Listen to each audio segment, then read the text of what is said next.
maanaam parce que est-ce que jeunesse bi am nañu conscience ci divorce boobu yaakaar naa loolu deuxième point bu ñuy pousser ci kanam mais pour résumer un peu li nga xamante ne mooy le véritable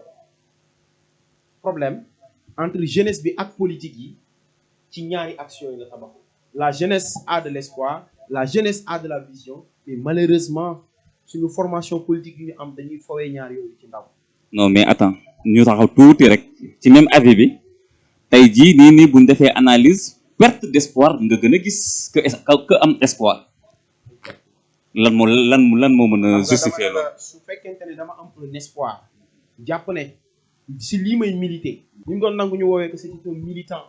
parce que dañu un militant si bi ñu koy définir mooy koo xamante ne dafay taxaw di xeex ngir jalgati gu ñu jalgati àq ak yelleefu kenn wala àq ak yelleefu groupe léegi nag booy xeex ba am foo yëg si nga commencé gis les prémices d'un jeu politique xam ne moom lañ fi am il porte en eux l'espoir de la jeunesse su ma déggee nag désespoir malheureusement il y a une chose aussi bu ñu war a xam un projet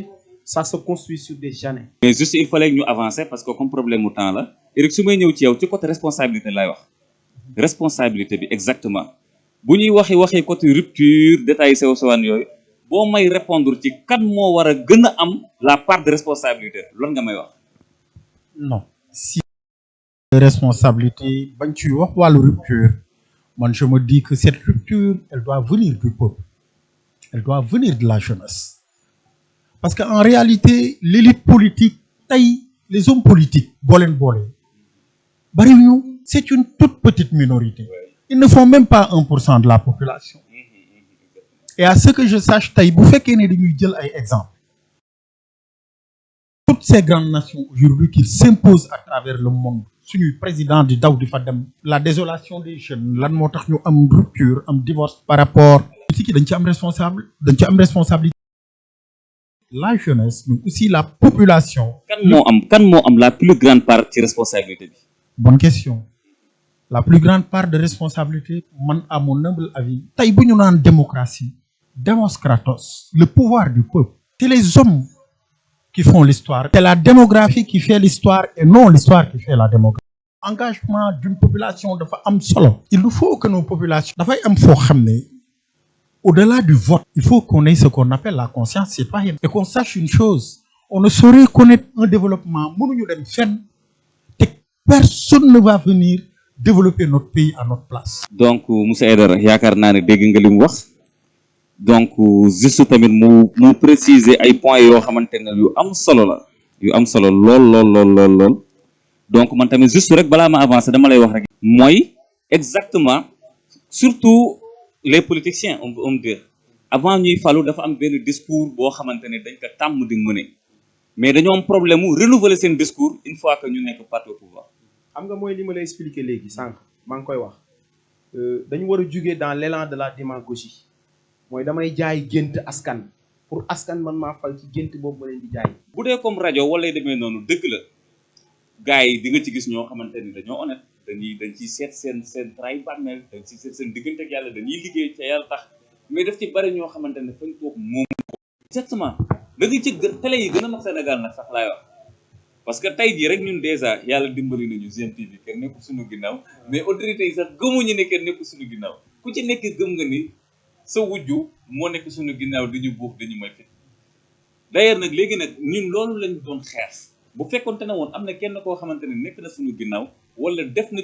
lenn li am na droit wala day am sañ-sañu naan ñu bul invité kii wala defal nii wala bul invité kii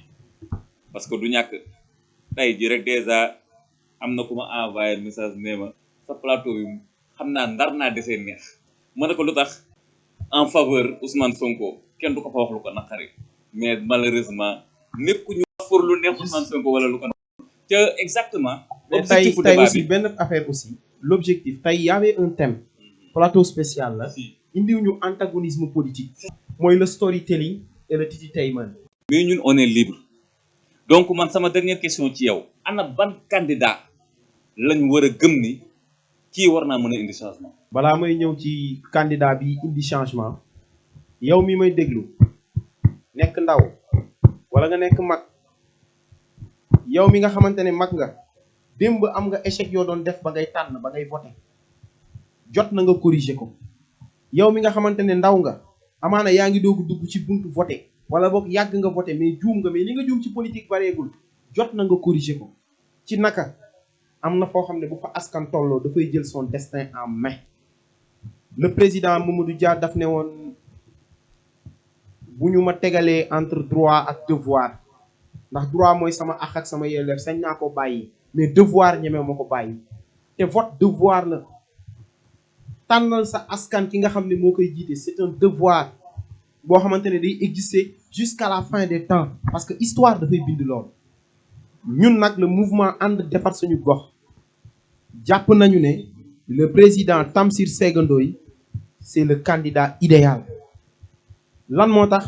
une compréhension sociale aiguë ku comprendre askan bi la lan moo tax une vision ouverte à travers le monde ainsi que la responsabilité de la collectivité gis-gis bu sori lool ci àdduna waaye tamit gis-gis bu sori lool ak yëg-yëg bu sori lool ak jige lool ci askan bi kon yow mi nga xamante ne yaa ngi tànn bu dee am na conseil bu ma lay jox conseil boobu lay doon. donc juste dinaa ñëw ci yow mais damay taxaw tuuti ci moom peut-être une prochaine fois boo fi ñëwee nga ñëwee ci postiru Séga Ndoye mais tey ki may wax waxuma pour ku tudd Séga Ndoye wala ku tudd Pape Konaté mooy ban profil la ñu war a tànnee xam nga yaakaar naa explication bi rek si laay ñëwaat un profil social mais un profil boo xamante ne entame na les enjeux de l'heure lan mooy les enjeux de l'heure wax naa la léegi sànq ci code collectivité territoriale bi ku attanul la recherche de l'autonomie financière d'une localité waruñ ko dénk ku amul une socialité inclusive maanaam yëg-yëg ak jege sa askan waruñ la dénk ku amul aussi kuy garantir le principe de l'égalité des chances état loolu daf ko tax a jóg surtout un état social correcteur parce que tey yow ñeme moo jóge fii dem mairie di am looy laaj te code collectivité territoriale daf ne képp koo xam ne yaa ngi dëkk ci gox am nga sañ-sañu xëy proposer maire bi dara ne que lii dafay doxal gox bi nangam ak nangam kan moo ko ñeme fii kon ndax kooku garantir na le principe de l'égalité voire même de l'égalité des chances ndax kooku garantir na la gestion inclusive yorin goo xamante ne ñëpp da ciy bokk amul xàjj amul seen amul kii moo jàng nasaraan amul kii moo jàng arab amul kii moo jàng lii amul kii moo jàng lii ñun ñëpp suñu loxo ñu dugalandoo ko ci laax bi nga xamante ne mooy Tëngéej mën a ñoom bu ñu amee profilu candidat bii jàpp naa ne tournant wala candidat bi Tëngéej nekk dina ci génn. donc yaa ko dégg de moom moo ko wax mais tamit remarque bi tamit souligné ne ko ci mooy tey ñëpp remarqué nañ ni la jeunesse un exemple ci côté bi muy waxee ci côté vote bi dañuy voter de moins en moins et après tout tamit ci beneen domaine booy dugg il s'engage aussi tamit au little bit daal donc yow tey boo doon conseiller en tant que doomu Colobane Guy Marius en tant que doomu Tëngéej ana ban façon profil lañu war a mën a tànn lañu war a mën a gën a bàyyi. waaw loolu dama ciy sawar tontu pour deux raisons d'abord pour la première des raisons mooy li may préciser rek par rapport ak ñuy seetaan moi j'ai constaté que en tant que mandataire de PASTEF dans le plus grand centre de vote dans la commune est muy École Tolli bi pour deux élections successives benn bi pour la présidentielle deuxième bi pour législative yi ñu génn ma constaté ne il n'y a pas une forte affluence de l'électorat de la jeunesse et j'en fais un appel de mes vœux à toute la jeunesse, plus particulièrement la jeunesse de Rufisque, par rapport aux éventuelles élections municipaux qui se profilent à l'horizon. li ma ci mën a wax mooy jeunesse bi bu mu nangu mukk dellu gannaaw parce que en réalité l'avenir d'une nation, l'avenir d'une commune, l'avenir d'une cité, elle est entre les mains d'une jeunesse. Bien sûr qu'on a besoin de la présence des anciens, car elle est truffée de sagesse, car c'est le balbutiement de toute société. Aucune société ne saurait se construire du benn société boo xam ne mën nañ ko teg sur pied sans qu'il y ait la sagesse mais aussi la grandeur et la discipline des anciens kon loolu dañ koy soxla mais aussi j'en appelle à l'engagement, à la vivacité mais aussi au sens de la responsabilité dans le jeu de la pérennité démocratique, mais aussi dans l'équité sociale de la jeunesse. Ku ñu dugal ci seen loxo bu baax parce que gis nañ ne alternance yëpp yi fi jaar jeunesse bee ko def. dem na ba ci suñu président bii le président Bassirou Diomaye bi ñu koy fal la jeunesse a pesé de tout son poids sur la balance. boo seetloo mag ñi koo ci waxalaan maa ngi fàttaliku fii ci centre bi mag ñi ma xamoon nekk sama koñ bu ma daan dox nii dans la cour dajeek ñoom ne leen voté leen Pastef ñu ne ma yàlla mooy fal wax la ko avec grandeur mais aussi avec sagesse. Quant au choix du potentiel candidat par rapport aux élections municipales yi di ñëw man personnellement je fais partie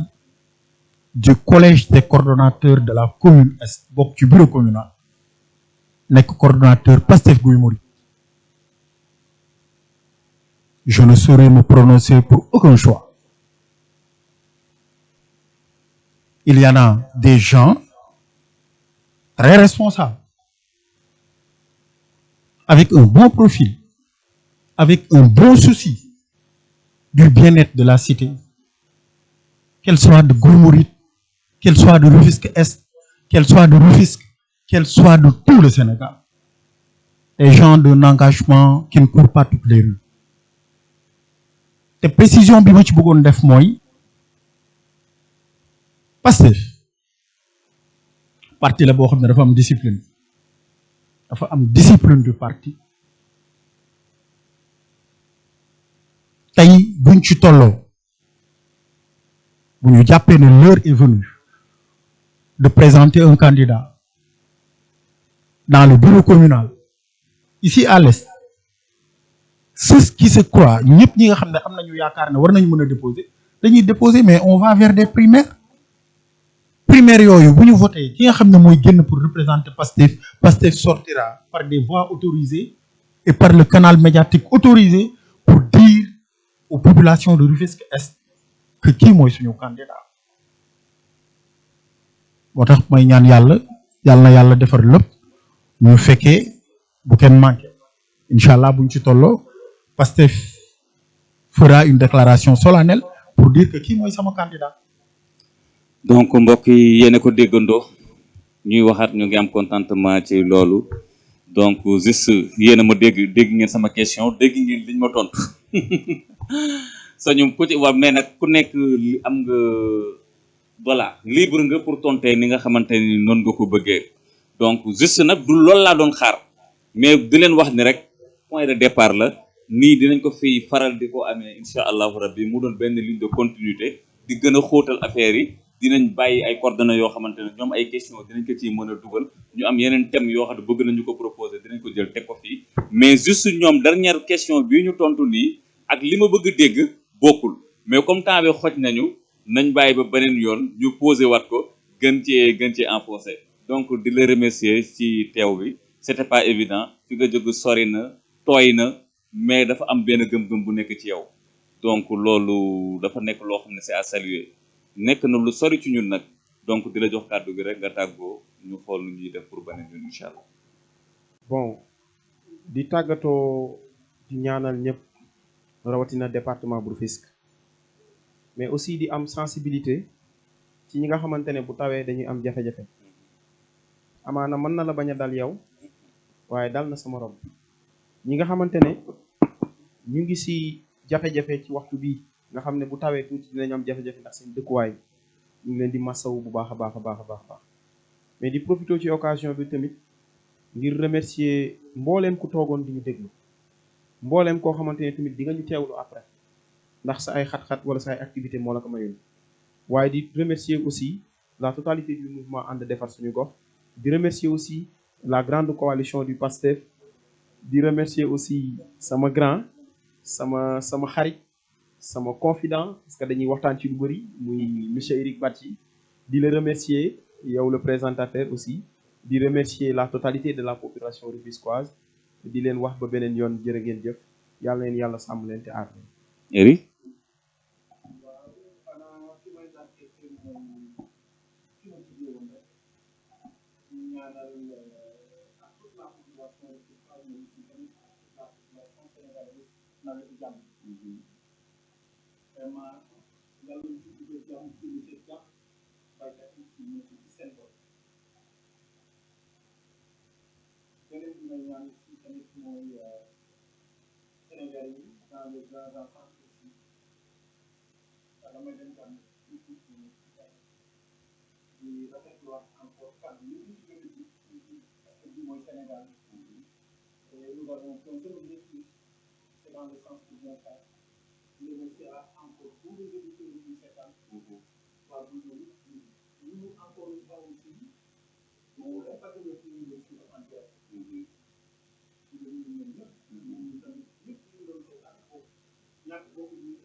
donc yéen a ko déggee noonu ñun tamit dañ leen di remercier ci intervention yi ngeen xamante ne def ngeen ko fi dégg nañ ko fi juste rek liñ ci mën a retenir mooy que ni xam nañ ni la jeunesse est l'avenir mais aussi tamit mënuñu ko construire sans confiance ni repère donc di leen wax rek ñu teg suñu baaraam foofu jusque ba vendredi prochain incha allah di ngeen amaat beneen numéro merci à tous.